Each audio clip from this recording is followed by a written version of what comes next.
Kasih karunia dan damai sejahtera Allah Bapa kita dan anaknya Tuhan Yesus Kristus menyertai saudara. Amin. Shalom saudaraku yang terkasih, di dalam nama Tuhan Yesus Kristus senang bisa menyapa saudara di tempat saudara berada hari ini, dalam dimensi yang berbeda tetapi dalam dunia yang sama. Sebagai insan yang diciptakan untuk Tuhan, sebelum melakukan rangkaian aktivitas kita pada hari ini, marilah kita mengawalinya dengan mendengarkan firman Tuhan. Shalom Aminang. Ayat pada kita diambil dalam Keluaran 20 ayat 16. Ini, jangan mengucapkan saksi dusta tentang sesamamu.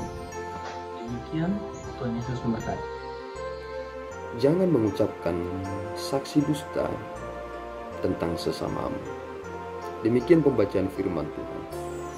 Saudara yang terkasih, di dalam nama Tuhan Yesus Kristus, sepertinya sudah mulai ada pandangan umum yang mengatakan bahwa perlu juga, atau mungkin baik juga, berbohong demi kebaikan. Dan apakah saudara setuju dengan hal itu?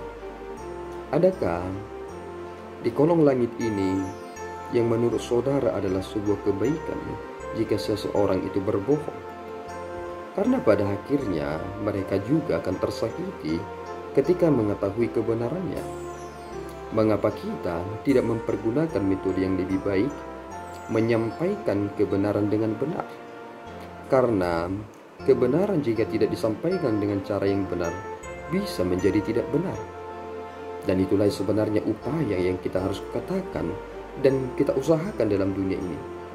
Mengapa kita tidak boleh mengucapkan saksi dusta tentang sesama kita?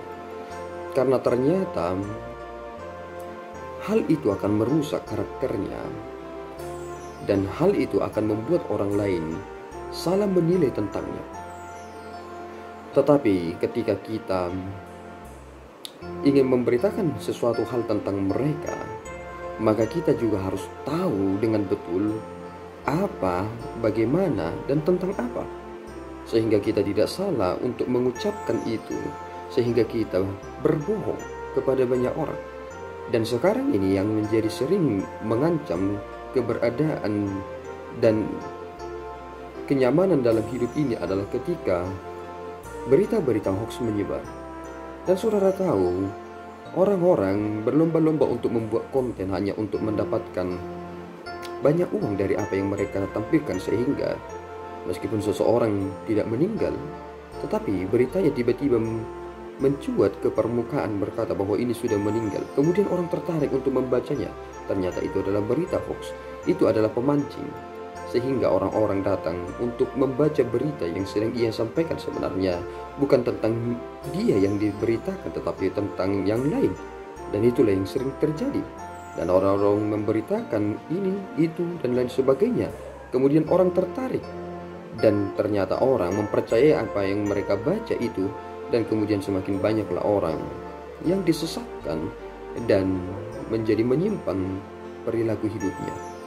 Ketika dikatakan dalam kitab Keluaran pasal 20 ayat yang ke-16 ini, jangan mengucapkan saksi dusta tentang sesamamu, karena ini adalah konsep yang kita harus mengerti mulai dari 5 sampai 10, bahwa ini adalah hal yang kita harus jaga tentang relasi kita kepada sesama umat manusia. Kuncinya adalah, jika saudara adalah orang yang mengasihi seseorang itu, saudara tidak akan memberitakan berita bohong kepada orang lain. Contoh, jika saudara memiliki pasangan hidup yang sungguh-sungguh saudara sangat cintai, saudara tidak akan memberitakan berita bohong kepada orang, bukan? Tetapi jika seseorang yang paling saudara benci, mungkin saudara akan mengumbar kata-kata, akan membuat sebuah rangkaian narasi, dan kemudian memberikannya, menyebarluaskannya kepada orang banyak, dan kemudian orang menilai tentang berita apa yang saudara sampaikan itu. Dan kemudian orang berlomba-lomba, berbondong-bondong untuk menghakimi orang tertentu itu, padahal sebenarnya ia tidak terbukti melakukannya. Apakah itu cukup memuaskan saudara? Apakah saudara ingin merusak citra seseorang karena saudara memberikan berita bohong kepada orang lain terkait tentang mereka. Dan ini adalah prinsip mengasihi. Seseorang yang mengasihi itu akan memberitakan berita yang benar. Tetapi jika seseorang itu tidak ada kasih di dalam dirinya, ia tidak mau tahu apa dampak yang ia kerjakan, dan ia menghancurkan orang lain dan menghancurkan relasinya. Dan itulah orang-orang yang tidak hidup di dalam kasih yang sesungguhnya. Oleh karena itu, saudaraku yang terkasih di dalam nama Tuhan Yesus Kristus, jika saudara tahu bahwa menyakitkan jika seseorang memfitnah kita, dan bahkan ada orang yang mengatakan bahwa fitnah lebih kejam dari pembunuhan, maka jangan menjadi pelaku. Kebanyakan kita hanya memposisikan diri sebagai korban, tetapi tidak menyadari bahwa kita juga pelakunya. Kita tidak mau orang menyakiti kita, tetapi kita juga menyakiti mereka. Kita tidak mau orang memburuk-burukkan kita dengan berita-berita yang tidak benar, tetapi kita juga mungkin pernah memburuk-burukkan mereka, dan kita tidak menyadari itu. Sehingga dengan mendengarkan firman Tuhan pada hari ini, kita akan memperbaiki segala sesuatu kelakuan kita itu, dan milikilah kasih yang sungguh-sungguh bertanggung jawab. Tuhan Yesus memberkati. Kita berdoa. Ya Tuhan, kami bersyukur atas berkat-Mu. Terima kasih Bapa.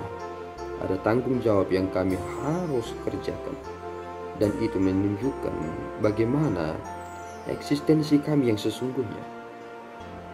Engkau mengajari kami bagaimana cara untuk mengasihi, dan dalam bagian itulah Engkau memerintahkan kami supaya tidak berdusta tentang sesama kami. Biarlah kami Tuhan hidup di dalam kebenaran. Jika ya, kami katakan ya. Jika tidak, kami katakan tidak. Tetapi izinkanlah kami Bapa memiliki kasih yang sempurna yang seperti dimiliki Kristus, sehingga kami melakukan kebenaran itu adalah untuk memperbaiki dan untuk menjadikan seseorang menjadi lebih baik lagi. Ampunkan kami Bapa, karena kami lalai dengan tanggung jawab kami, dengan ibadah kami, sebagaimana keluar dari mulut kami. Biarlah kami memuliakan-Mu dengan apa yang keluar dari mulut kami. Di dalam Yesus kami telah berdoa dan mengucap syukur. Anugerah Tuhan kita Yesus Kristus, kasih setia Allah Bapa, dan persekutuan Roh Kudus menyertai saudara. Amin. Tuhan Yesus memberkati.